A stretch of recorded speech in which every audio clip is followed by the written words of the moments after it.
오늘 부활주의를 맞이해서 우리는 예수님의 일생을 다시 한번 돌아보게 되지요.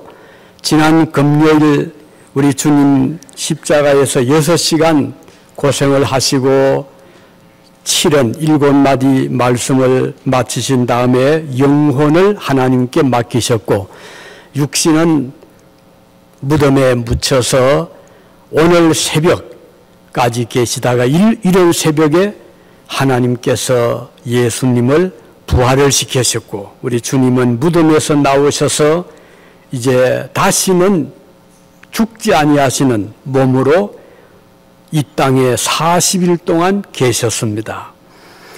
오늘 본문 43절에 보면 영광스러운 것으로 다시 살아나며 이렇게 말씀했습니다.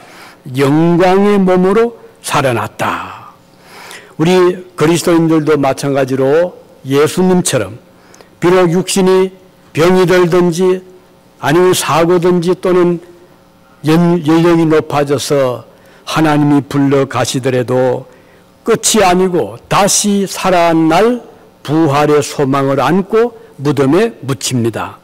그래서 예수님처럼 우리도 그리스도인들은 부활을 선물로 축복으로 받게 됩니다. 요한복음 11장 25절에 보면 예수께서 이르시되 나는 부활이요 생명이니 나를 믿는 자는 죽어도 살겠고 이렇게 말씀했습니다. 우리는 죽음을 두려워하지 않습니다. 다시 부활을 하기 때문입니다. 예수님의 부활 소식을 들은 사람들 중에는 어떻게 사람이 다시 살아날 수 있겠느냐 이렇게 질문을 하는 자들도 있었습니다.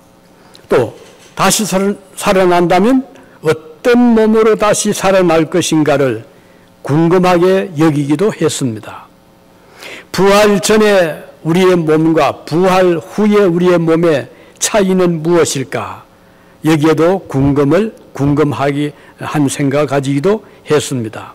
그러나 우리 성경을 오늘 말씀을 통해서 여기에 대한 좋은 하나님의 분명한 설명, 답변을 볼 수가 있습니다.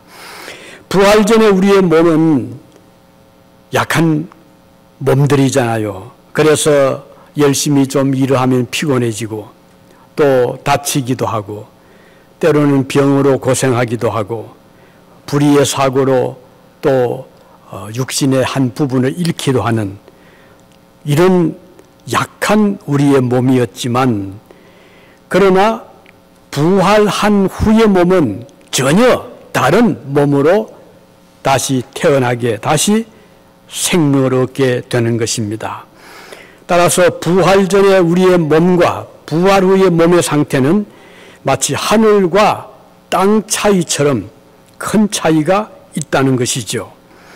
부활하기 전에 그리스도의 몸은 우리의 몸처럼 연약했습니다. 피곤하셨고 시장하셨고 또 고통을 겪으신 못에 찔릴 때 괴로워하신 주님의 몸이었습니다. 그러나 부활하신 다음에는 완전히 바뀌었어요.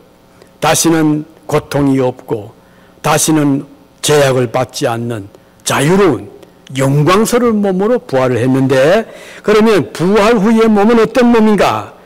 몇 가지를 정리를 합니다. 하나는 다시 죽지 아니할 몸으로 산 몸이 되었다 하는 것이 큰 차이입니다.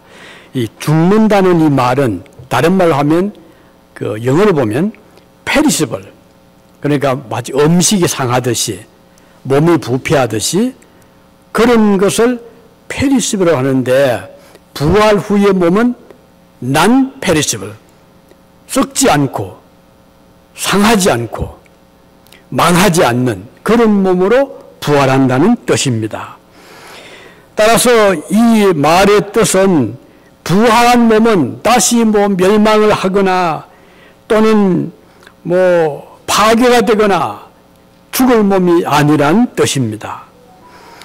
따라서 부활의 몸은 이제는 건강한데 젊을 때만 건강한 것이 아니고 영원토록 그 건강이 유지가 됩니다. 부활 전에 우리 몸은 먹어야 살고 마셔야 살지만 부활 후의 몸은 먹지 않아도 마시지 않아도 영생토록 유지가 되고 건강하게 살아가게 되는 것입니다. 그래서 완전한 차이가 납니다. 사람들은 어떻게 하면 죽지 않고 살 수 있겠는가 이런 생각으로 많은 사람들이 좀 불로 장수할 수 없을까. 중국 진시황 이야기 잘 아시죠? 진시황이 천하를 통일을 했죠. 6나라를 다 합병해가지고 큰 제국을 만들었는데, 근데 문제는 자기 목숨이 얼마 남지 않은 거예요. 이게 너무 슬펐던 거예요. 그래서 진시황이 불로 장수할 수 있는 약을 좀 구해봐라 해서 신하들을 사방으로 보냈잖아요. 그런데 돌아온 사람은 아무도 없었다는 것이죠. 구할 수가 없으니까. 그것은 진시황 뿐이겠습니까? 오늘 많은 사람들이 죽지 않고 영원히 살면 좋겠다. 이런 소원을 가지고 좀 더 건강을 유지하기 위해서 좋은 약을 찾기도 하고 병원을 찾기도 하고 좋은 음식을 찾기도 하는 이게 우리들의 모습이잖아요. 그런데 이 세상에 사는 부활전의 몸은 한계에 부딪힙니다. 아무리 우리가 노력해도 좋은 약을 먹어도 결국은 언젠가는 우리의 몸은 점점 세질 수밖에 없습니다. 그러나 부활한 우리의 몸은 다시는 죽지 않습니다. 상하지 않습니다. 썩지 않습니다. 영원히 건강한 상태. 어떤 사람 그래요. 그러면 나이가 몇 살쯤 될까요? 그 어떤 분이 답하기를 예수님의 몸처럼 부활하지 않겠느냐. 예수님은 30대 중반쯤 되잖아요. 글쎄요. 뭐 나이가 없으니까 천국에 들어가면. 왜냐하면 나이라는 것은 이 세월과 함께 가잖아요. 그 세월이 어떻게 흐르죠? 태양에 의해서 한 해가 가고 두 해가 가는데 천국은 태양 빛이 쓸데없다고 했고 태양 필요 없는, 그러니까 시간의 흐름이 없다는 거예요. 영원한 그 상태로. 그래서 부활한 후의 몸은 다시는 쇠하지 않는 몸으로 살아난다 하는 것이 중요한 오늘 우리 주신 메시지고요. 자, 두 번째는 부활 후의 몸은 부활 전의 몸과는 다르게 영예로운 몸으로, 영광스러운 몸으로 다시 산다는 것입니다. 이 영예로운 말은 그 말은 영광스러운 아주 존귀한 몸으로, 그야말로 훌륭한 몸으로 어떤 흠도 없고 티끌도 없고 거기에 불명예스러운 것도 없는 영광의 빛이 나는 것처럼 그런 몸으로 다시 살아난다는 것입니다. 그래서 이 영광이라는 말, 이것은 광채라는 의미, 영광이라는 말을 보면 독사라고 하거든요. 그 헬레 독사, 그 말은 광채가 난다, 빛이 난다, 그리고 영화롭다. 우리 인간 세상에서는 명성, 명예가 있다, 그런 의미거든요. 그래서 부활한 몸은 이렇게 영예로운 몸, 광채가 나는 몸으로 빛이 나고 영원히 살게 되는 것입니다. 그럼 우리 그리스도인들은 세상을 떠났을 때 얼마 동안 무덤에 묻혀서 기다리죠? 언제까지? 주님이 오실 때까지, 재림의 때까지 조용히 잠을 자는 것처럼 무덤에 묻힙니다. 그런데 무덤에 들어간 몸은 의식은 그게 이제 뭐 흙이 되는 거니까. 그래서 어떤 사람들은 죽어서 시체를 찾지 못할 수 있죠. 바다에 빠진다거나 아니면 어떤 깊은 지하에 빠진다거나 또는 뭐 폭발을 해서 산산조각이 나는 경우 어떻게 수습할 길이 없잖아요. 그러나 걱정할 거 없어요. 우리 하나님은 무에서 유를 창조, 없는 데서 있기도 하시는 분이기 때문에 아무리 몸이 뭐 흩어진다 하더라도 주님은 완전히 다시 재생시킬 수 있고 부활시킬 수 있기 때문입니다. 그래서 영광스러운 몸으로 부활에 참여하는 이것을 성경은 첫째 부활이라고 말씀하고 있죠. 이것은 하나님의 은혜의 영광의 상급의 부활을 의미하는 것입니다. 자, 세 번째는 부활한 몸은 부활 전의 몸과 차이가 강한 몸으로, 오늘 본문에 보면 43절에 강한 몸으로 부활이 된다. 이것은 약하다거나 또는 쉽게 질병에 걸린다거나 아니면 그 육신뿐 아니라 이 마음도 마찬가지예요. 마음이 너무 약한 마음을 가지고 있으면 너무 두렵잖아요. 그러나 부활한 몸은 몸도 건강하지만 마음도, 영혼도 강하거든요. 두려움이 없는 거예요. 그래서 이 부활체는 강한 몸으로 다시 살아난다. 육신뿐 아니라 정신적으로도 강한 그런 몸으로 다시 살아나는 것입니다. 이거 약간 우리가 경험을 하잖아요. 예수님을 알지 못했을 때는 조금만 이래도 굉장히 두려워하기도 하고 염려도 하고 근심도 하며 살아왔잖아요. 그런데 예수님을 딱 의지하고 나니까 놀라운 변화가 나타나는데 그 중에 하나가 이 심령의 변화입니다. 전에는 두려움이 많았고 내일에 대한 불안이 있었고 걱정이 많았는데 예수님을 탁 모시고 믿음을 가지게 되니까 어떤 걱정, 근심도 사라지고 불안, 공포도 사라지고 이제는 담대한 그런 삶을 살아갈 수 있게 된 분들이 수없이 많거든요. 이것은 무엇을 의미하죠? 강해진다는 거예요. 그래서 우리 예수님께서 내일 염려하지 말아라. 내일 일은 그때 가도 염려해도 되고 또 너희 아버지께서 천부께서 너희의 모든 필요를 아시고 채워주신다. 그러므로 무엇을 먹을까, 무엇을 입을까, 내일 어떻게 살까 염려하지 말아라 말씀했잖아요.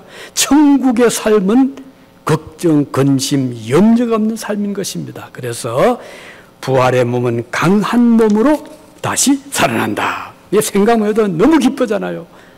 다시는 병들지 않고 요즘 이 미국이나 한국이나 얼마나 그 병 때문에 참 불안하잖아요. 요즘 또 이 뉴스를 들어보면 전에 사라진 병이 나타난다면 요즘 멍키팍스라고 해서 막 손에 이 부스럼이 나오고 이런 것도 미국에서 나고요. 또 한때는 또 나병도 나왔다는 말도 있고 지금 참 이런 세상입니다. 그러나 부활한 몸은 어떤 병도 걸리지 않습니다. 이겨냅니다. 하나님이 다 보호를 하시거든요. 이렇게 강한 몸으로 부활한다. 네 번째는 부활한 몸은 거룩한 몸으로 다시 변화를 받고 거룩한 몸으로 살게 된다는 거예요. 이 거룩한다는 말은 스피리추얼한 영적인 그런 몸이란 말이죠. 그러니까 다시는 죄가 없습니다. 죄가 침범하지는 못해요. 그리고 죄가 없으니까 얼마나 거룩하고 아름답고 영광스러운 몸으로 다시 살게 된다는 것입니다. 그래서 첫사람 아담은 흙에서 지음을 받았고 흙에 속한 자로 살았지만 둘째 아담이신 예수님은 태어나실 때부터 성령으로 잉태하셨거든요. 성령으로 잉태하시고 그리고 하늘에 속한 자로 살아가셨어요. 오늘 이것은 그리스도인들의 삶을 잘 보여주는 것입니다. 첫째 사람은 아담은 타락한 후에 죽어서 흙으로 돌아갔지만 그러나 그걸로 끝나는 것이 아니고 하나님의 또 심판을 또 받아야 되거든요.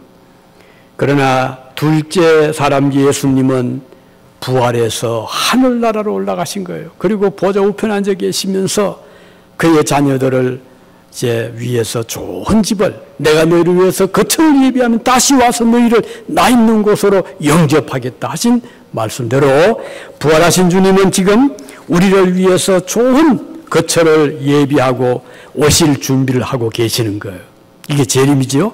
그래서 오늘 우리 부활주의를 맞이해서 이런 놀라우신 하나님의 약속, 은혜를 우리가 생각하면서 오늘 이 부활의 소망을 더욱 굳게 다짐하고 우리가 평생을 살아가면서 우리 주님의 그 부활에 동참하는 그 소망으로 하루하루를 살아가시기를 바랍니다.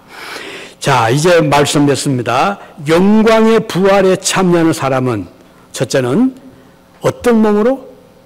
다시 죽지 아니하는 썩지 아니하는 영생하는 몸으로 부활한다. 첫 번째입니다. 두 번째는 영광스러운, 거기에 뭐 어떤 그 불명예도 없고 그 몸에 어떤 죄가 없고 사탄이 공격을 하지 못하고, 그러니 얼마나 좋습니까? 영광의 광채가 나는 독사, 아주 빨간 광채가 나는 몸으로 부활한다. 세 번째는 강한 몸으로, 다시 약해서 뭐 피곤하다, 힘들다 그런 몸이 아니라 항상 푸르고 청청한 시냇가의 심기운 나무처럼, 시절을 쫓아 잎이 푸르고 열매를 맺는 나무처럼 부활의 몸은 강한 몸으로 다시 태어난다 하는 것이고, 네 번째는 죄가 없는 거룩한 완전한 몸으로 다시 살아난다는 이 네 가지 오늘 말씀으로 이 부활주일에 귀한 하나님의 약속으로 받아주시기를 바랍니다. 우리 같이 기도하시겠습니다. 은혜 오신 주님 감사드립니다. 오늘 이 뜻깊은 부활의 주일을 맞이해서 저희들이 함께 주님의 흘리신 그리고 찢어주신 살과 피에 동참을 하고 피를 마시고 또 떡을 먹었습니다. 우리의 몸에 이 생명의 씨를 우리 주님이 심어주셨습니다. 죽음을 두려워하지 아니하고 멸망을 두려워하지 아니하고 새로운 몸으로 다시 부활할 그 소망을 가지고 살아가는 저희 모두가 되게 하여 주시옵소서. 예수님의 이름으로 기도드리옵나이다. 아멘.